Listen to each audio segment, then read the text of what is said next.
seule? Comment vous faites pour gérer?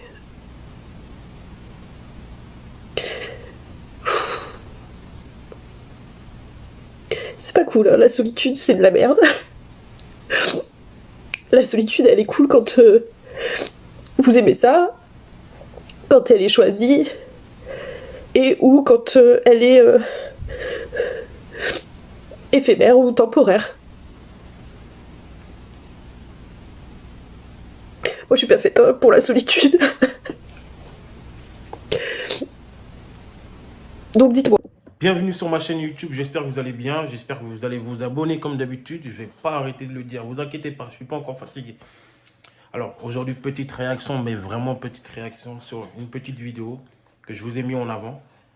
Et c'est une jeune fille qui parle sur les réseaux de la solitude. Vous voyez, on est arrivé dans un monde où de plus en plus de personnes s'isolent, puisqu'ils ont entendu des conseils comme quoi la solitude est bien, et la solitude est importante. Vous voyez, on arrive dans un truc où beaucoup de gens veulent suivre les conseils des gens, mais ne savent pas si eux-mêmes pourront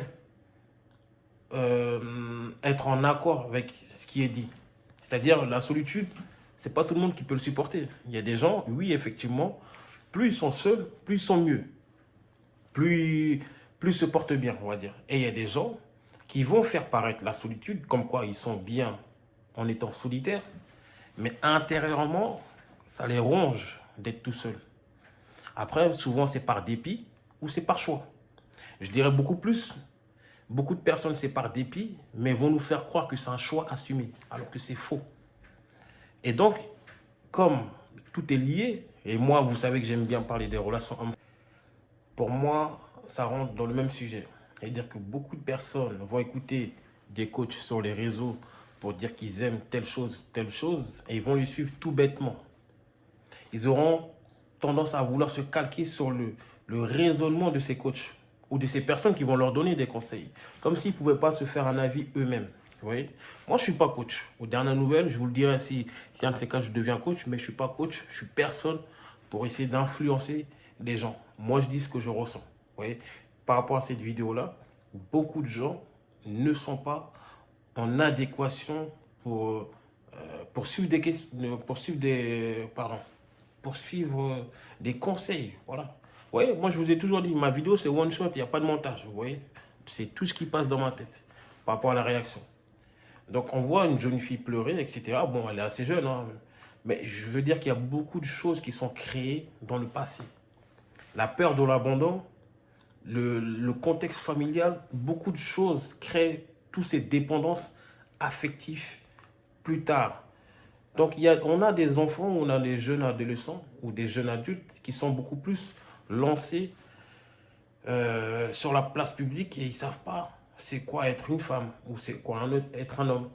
Et donc, ils vont comme ça avec ce bagage de zéro dans la poche et on s'étonne que ça crée des personnes qui sont de plus en plus dépendants affectifs. Peur de l'abandon. On a de plus en plus ça. Beaucoup de jeunes ont ça. Donc là, elle est relatée sur les réseaux, mais beaucoup de gens ne vont pas pour autant prendre leur téléphone pour aller sur les réseaux pour aller relater ces faits. Mais ça arrive même dans les situations du couple. C'est pour ça qu'on entend que beaucoup de personnes, beaucoup de femmes ont tendance à changer de relation au lieu de prendre sur elles et vouloir travailler sur soi avant de repartir dans une autre relation.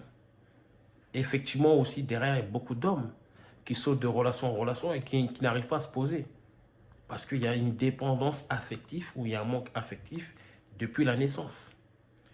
Ou ils ont du mal avec la solitude. Vous voyez? La solitude, comme je vous ai dit, c'est soit on est en raccord avec, soit on ne l'est pas, mais on se cache aux yeux de tout le monde en voulant être socialement entouré. Mais il n'y a rien de mal souvent à être tout seul. Tout seul, il n'y a rien de mal. Donc voilà. C'était une petite réaction aujourd'hui. Abonnez-vous, likez, partagez. On s'attrape.